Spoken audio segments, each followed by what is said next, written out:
பெண்கள் ஒல்லியா இருக்க வேண்டியது அவசியமா இல்ல அவசியம் இல்லாததா? அததான் நம்ம இன்னைக்கு பார்க்க போறோம். இத பத்தி நம்ம பேசணும்னா ஃபர்ஸ்ட் ஹிஸ்டரிக்கு போயிடுவோம். அதாவது ஒரு 18th ஆர் 19th செஞ்சுரி அந்த மாதிரி சமயத்தில் எடுத்துக்கிட்டிங்கன்னா, அப்போ என்னன்னா யூரோப் கண்ட்ரீஸில் எடுத்துக்கிட்டிங்கன்னா அவங்களுக்கு வந்துட்டு இந்த கார்செட் யூஸ், அதாவது ஃபீமேல்ஸ்லாம் பார்த்தீங்கன்னா கார்செட்டுன்னு சொல்லுவாங்க. அதாவது உடம்புல வந்துட்டு மேலேருந்து கீழே இப்படி வேஸ்ட் பக்கம் வந்துட்டு இப்படி கீழே இறங்கிடும். ஸோ இந்த மாதிரி வந்துட்டு ஒரு ட்ரெஸ்ஸு அதை யூஸ் பண்ண ஆரம்பித்தாங்க. அது ஏன்னு பார்த்தீங்கன்னா அப்படி போட்டால் தான் வந்துட்டு எல்லாரும் வந்து பியூட்டிஃபுல், அதாவது ரொம்ப அழகாக இருப்பாங்க அப்படின்ற ஒரு கருத்து எல்லாருக்கும். ஸோ அதனால என்னென்னா சின்ன வயசுலேருந்து பிறந்து வளர்றவங்க எல்லாருக்குமே பார்த்தீங்கன்னா இந்த கார்செட் வந்துட்டு வேர் பண்ணி யூஸ் பண்ணுறது வந்து ஒரு பழக்கமாகவே வச்சுக்கிட்டு இருந்தாங்க. ஆக்சுவலாக பார்த்தீங்கன்னா இந்த கார்செட் யூஸ் பண்ணுறதுனால உடம்புலேயே வந்து இந்த ரிப்ஸ்லேருந்து எல்லாமே டிஃபார்ம் ஆகுது. அதான் என்ன சொல்கிறேன்னா போன்லேருந்து எல்லாமே வந்துட்டு நார்மலாக இருக்கிறத விட நல்லா அமுங்கி இருக்கும். ஸோ இது வந்து ஆக்சுவலாக பார்த்தீங்கன்னா ஒரு அப்டாமினிட்டியை காஸ் பண்ணுது. இதே மாதிரி வேற ஒரு விஷயம் என்னென்னு எடுத்துக்கிட்டிங்கன்னா சைனாவில் ஃபுட் பைண்டிங் சொல்லுவாங்க. ஃபுட் பைண்டிங்னு என்ன அர்த்தம் பார்த்தீங்கன்னா சின்ன குழந்தைய பிறக்கும் போது ஒரு 5-6 வயசில் வந்து காலை வந்துட்டு கொஞ்சம் லைட்டாக மடக்கி அதுக்கேற்ற மாதிரி ஷூவில் வந்துட்டு இருக்கிற மாதிரி சம்டைம்ஸ் அந்த போன்லாம் உடச்சி அதுக்கேற்ற மாதிரி வந்து அதை பண்ணுவாங்க.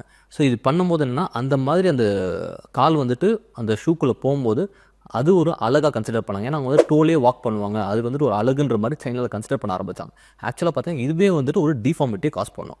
ஸோ இதெல்லாம் பார்த்தீங்கன்னா வந்துட்டு எல்லாருக்குமே வந்துட்டு ஒரு இப்படி இருந்தால் ஒரு அழகு அப்படின்ற மாதிரி கொண்டு போயிட்டாங்க. ஆனால் அது ஹெல்த்தியா அப்படின்றது ஒரு கொஷின் மார்க்.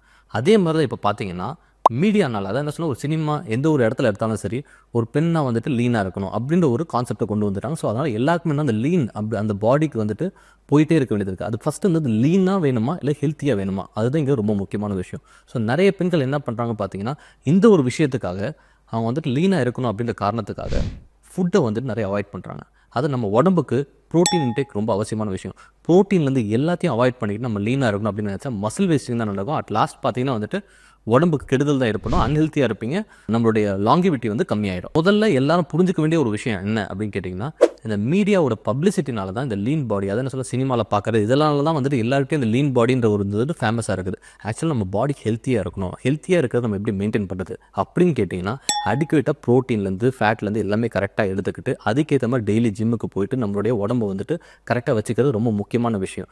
அப்படி பண்ணும்போது தான் நம்ம பாடி ஹெல்த்தியாக இருக்கும். இன்கேஸ் நம்ம அதுலேயே வந்து லீனாகவே மெயின்டைன் பண்ண முடியும். இன்கேஸ் நம்ம இதை பண்ணாமல் ஜங்க் ஃபுட் சாப்பிட்டுக்கிட்டு சுகரை சாப்பிட்டு நான் லீனாக இருக்குன்னு நினச்சிங்கன்னா ஒன்றும் பண்ண முடியாது. ஸோ மீடியாவில் இருக்கிறது எல்லா விஷயத்தையும் நம்பாதீங்க, ஹெல்த்தியாக இருக்க ட்ரை பண்ணுங்கள்.